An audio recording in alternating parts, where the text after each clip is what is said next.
বন্ধ। স্টেজের সামনে এক ভদ্রলোক তার মাথার উপর থাপ্পড় দিতেছে।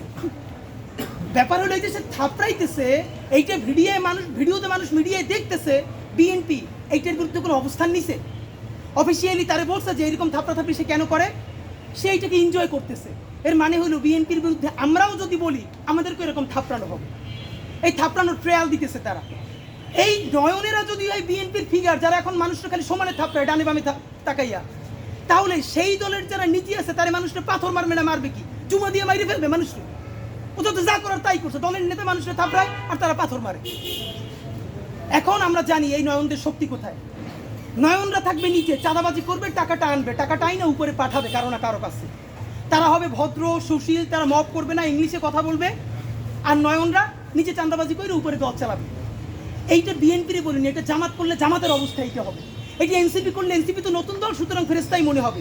আমরা এনসিপিরও বুঝতে পারবো সে আসলে বিএনপির মতো ক্ষমতা